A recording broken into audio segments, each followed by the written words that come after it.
Hello दोस्तों, तो numerical देखते हैं बेंडिंग इक्वेशन पे। ठीक है, छोटे से न्यूमेरिकल है, जल्दी समझ आ जाएगा। A steel plate of width 40 mm। ठीक है, अब मीन्स सबसे बड़ा फंडा हमारी जिंदगी का ये हो जाता है कि इंग्लिश कि इस बात का अगर मतलब नहीं पता लग रहा ना तो शायद आप क्वेश्चन नहीं कर सकते। तो आप पहले कोशिश करो कि इसका मतलब समझने के लिए, जब तक मतलब नहीं समझ आता आगे नहीं बढ़ सकते। कि एक प्लेट है, उसकी विड्थ है 40 mm, विड्थ चौड़ाई, एंड थिकनेस 12 mm। तो आप हमेशा याद रखना इस बेंडिंग वाले जो फॉर्मूले होंगे, जो बेंडिंग इक्वेशन वाले होंगे, उसमें मोस्टली क्या देगा वो ये बताता हूं मैं। ये एक जैसे प्लेट है, उसमें ये लेंथ बहुत कम देता है। बेंडिंग वाले फॉर्मूले में ना ये लेंथ की बातें बहुत कम करेगा। वो किसकी बातें करेगा? वो इसकी बात करेगा। देखो इसकी विड्थ की, तो विड्थ यहां पे दे रखी है, देखो तो वो देखिए 40 mm, और मेरे पास यहां पे जो रेडियस सॉरी थिकनेस दे रखा है वो दे रखा है 12 mm। और इसको कहता है, क्या कर रहा है? Is bent into a circular arc of radius 12 metre. उसको बेंड कर दिया। ठीक है, और जब उसको बेंड किया इस तरह से, उस प्लेट को बेंड कर दिया, ठीक है, तो इसका जो रेडियस निकला, रेडियस क्या होगा? देखो यहां से अगर मैं ऐसे ऐसे लाइन ऊपर ले जाऊं और इसको भी ऐसे मिला दूं तो एक सेंटर बन जाएगा। ठीक है, आर्क बन रहा है ना, तो यहां से लेके यहां तक का जो रेडियस होगा वो रेडियस है 12 मीटर, वो है 12 मीटर। तो उसने दे दिया सारा कुछ। ठीक है, उसके कहते हैं, उसके बाद कहता है determine maximum stress. Maximum stress पता करो and bending moment, bending moment भी पता करो। Take E is equal to 2 × 10⁵ newton per mm square. ठीक है, अब सबसे मेन काम क्या है इसमें वो देखो। उसका मेन काम क्या है? इक्वेशन। देखो मुझे ये पता है मैथ जो है हमारी जिंदगी की आसानी के लिए बनाया है, ना कि मुश्किल के लिए। हमेशा आपके पास 3 चीजें अगर है तो 2 आपको दे देगा, 1 पूछ लेगा। इसका फंडा यही होता है। ठीक है, अगर आपके पास 4 चीजें हैं तो उसमें 2 दे देगा। आप समझना इस बात को, 4 है 2 दे देगा, 1 जो चीज है उसके लिए हिंट दे देगा कि कहीं से निकल सकती है ये। इसको ले लो, 3 निकल गई, फॉर्मूले में सब कुछ डाल दो, चौथा चीज निकल जाएगी। ये इसका फंडा होता है मैथ का हमेशा। तो आप क्या करेंगे? सबसे पहले बेंडिंग इक्वेशन लिखेंगे। बेंडिंग इक्वेशन याद करने के लिए मैंने एक छोटा सा रट्टा क्वेश्चन मरवाया था आपको। क्या बोला था? अपने आप को शीशे के सामने खड़े होकर बोलना है। क्या बोलना है? एम आई, जिनको पता है 2 जल्दी जल्दी मेरे साथ बोल सकते हैं। एम आई इंजीनियर?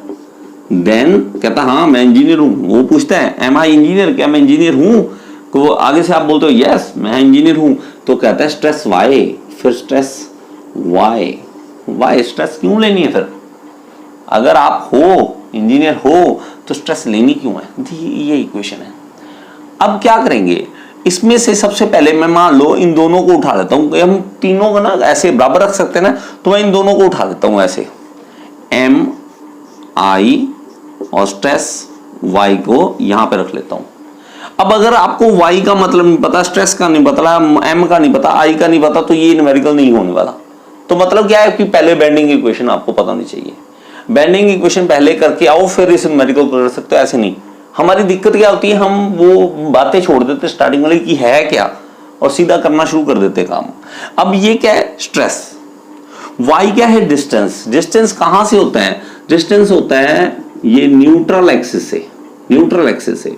और वो कह रहा है कौन सी स्ट्रेस निकालनी है? देखो एक चीज देखना, मैक्सिमम स्ट्रेस निकालनी है। मैक्सिमम कहां पे होती है? जब हम बेंड करते हैं तो यहां पे मैक्सिमम होती है कौन सी? कंप्रेशन, और यहां पे होती है टेंसाइल। तो आपको मैक्सिमम निकालनी। मैक्सिमम क्या होगी? यहां सेंटर से लेके मैक्सिमम दूरी पर। मैक्सिमम दूरी क्या है? ये है y है। y मैक्सिमम निकालना है। कितना मैक्सिमम होगा? तो मेरे भाई इसकी विड्थ कितनी है, वो सॉरी थिकनेस कितनी है? 12 है। 12 का आधा क्या है? 6 mm मेरे पास क्या आ गई? y मैक्स आ गई। देखो इसने सब कुछ दे रखा है, लेकिन हमें पता होना चाहिए क्या क्या दे रखा है। तो टिक कर दे, क्या है हमारे पास? ये तो है। अब देखो, अब मैं क्या कहता हूं कि स्ट्रेस निकालनी है, तो स्ट्रेस तो पता ही नहीं है हमें।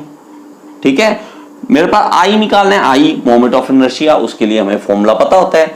आई मोमेंट ऑफ इनर्शिया निकालना है, तो इस चीज को देखो, ठीक है, ये कैसा बन गया, इस तरह से रेक्टेंगुलर शेप बन गई।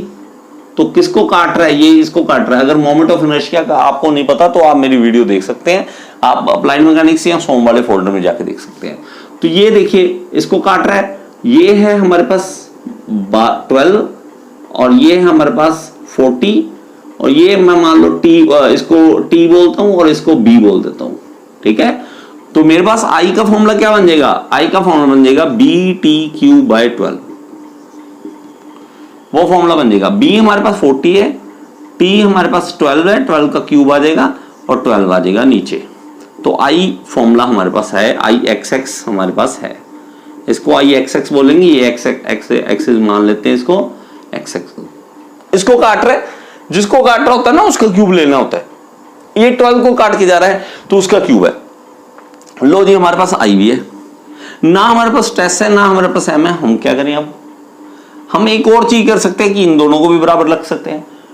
मैं ना इस तरह से समझाने की कोशिश करूंगा कि एक न्यूमेरिकल कराऊं, आप बाकी सारे अपने आप करो।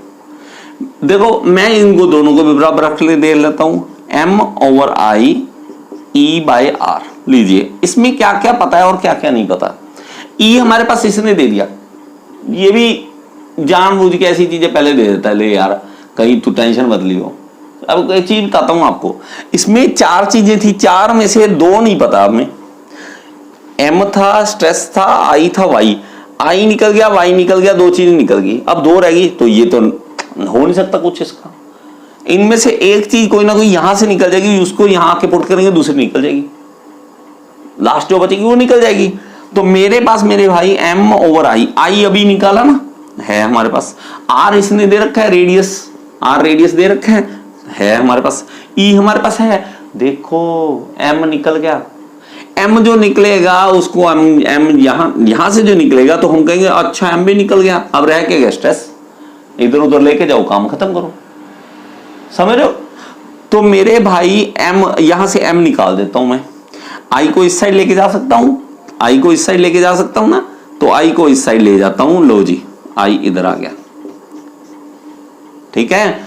सॉरी, आदत है, छोटे होते ना ज्यादा ही बुरा हाल होता था कि एक एक कॉपी में उसी में चलाना काम, जो ऊपर जगह होती थी वहां भी लिखना शुरू कर देते थे। तो यहाँ आदत है मुझे जगह बचाने की, है ना, तो इसलिए मैं यहीं पे जल्दी जल्दी कर रहा हूँ, छोटों की आदतें नहीं मिल जाती।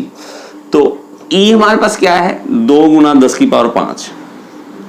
अब बस ये दिक्कत आती है कई बार हम ना मीटर mm ये आपस में कन्वर्ट नहीं करते, सीधा सीधा लिखना शुरू कर देते हैं। देखो यहाँ पे mm है, यहाँ पे mm है, वहां पे mm है, यहाँ मीटर है, उसको अगर कन्वर्ट नहीं करोगे तो पंगा पड़ जाएगा। तो मैं मीटर को कैसे कर सकता हूँ, mm में 12,000 कर देता हूँ, है ना, mm में हो जाएगा, 12,000 कर दूं तो mm में हो जाएगा ये, तो mm में हो गया। नीचे क्या कर दूंगा, 12,000। तो आई यहां से आप निकालोगे तो कैलकुलेट करके देखेंगे तो वो निकल रहा है 60, ठीक है, m पावर 4, mm पावर 4 आई निकल गया। ये आई जो है वो यहां पे लिख सकते हैं, तो 5760। इसको आप कैलकुलेट करोगे तो m निकल जाएगा। तो आप जल्दी से कैलकुलेशन कर सकते हैं। आप पॉज कर लीजिए वीडियो, सबसे अच्छा होता है वीडियो पॉज करो, ठीक है, खुद करके देखो, उसके बाद देखो मेरी कैलकुलेशन सही बैठ रही है कि नहीं बैठ रही। ठीक, तो ये कितना आ रहा है, वो आ रहा है 96000 न्यूटन mm, ठीक है, न्यूटन mm, ठीक है। ये मोमेंट है ना, force into distance Newton mm, उसकी वैल्यू आ जाएगी। नहीं तो ना काट करके देख लिया करो, E की वैल्यू ऊपर लिख दो, E के लिख दो यूनिट्स कितने, R के यूनिट्स लिख दो, I के कट जाएंगे तो यही बच जाएगा हमारे पास। ये हो गया m मेरे भाई रह क्या गया, अब इस m की वैल्यू मैं यहां डाल दूंगा, ये निकल गया, ये पता है, ये पता है, ये पता है, ये रह गया निकालने वाला। अब मैं ये आप पे छोड़ता हूं, आप कमेंट में बॉक्स में बताएंगे कि मेरे पास स्ट्रेस कितना आया, ठीक है। मैंने आपको रास्ता बता दिया कि किस तरह से करना है। अब मैं आपको गुना जोड़ भाग घटाओ तो नहीं सिखाने वाला। अगर आपको कैलकुलेटर नहीं चलाना आता तो वो गलत बात हो जाती है, ठीक है। कैलकुलेटर में कई बार गलतियां कर जाते हैं कई बच्चे, तो थोड़ा सा ध्यान से किया करो, ब्रैकेट कहां लगानी कहां नहीं लगानी है, ठीक है, वो सारा कुछ आपको पता होना चाहिए। नहीं तो मैं कोशिश करूंगा एक वीडियो उस पर भी बना दूंगा। अगर आपको हाँ, लगता है कि कैलकुलेशन में कभी दिक्कत आती है, मुझे आप कमेंट में बताइए, अगर ज्यादा मुझे रिक्वेस्ट आएंगी तो मैं कैलकुलेटर पे भी एक वीडियो बना दूंगा। ठीक है, तो ये इस तरह से आप फॉर्मूला यूज कर सकते हो। बात क्या है, 4 उंगलियों की। ठीक है, 4 में से उसने 2 दिया है, तो एक को तरीका बताएगा कि यहां से निकाल लेके आजा भाई और इसमें डाल ले, और चौथी चीज भी तेरी निकल जाएगी, और यही हमारे पास है। Thank you so much. और कमेंट में आंसर बताइए।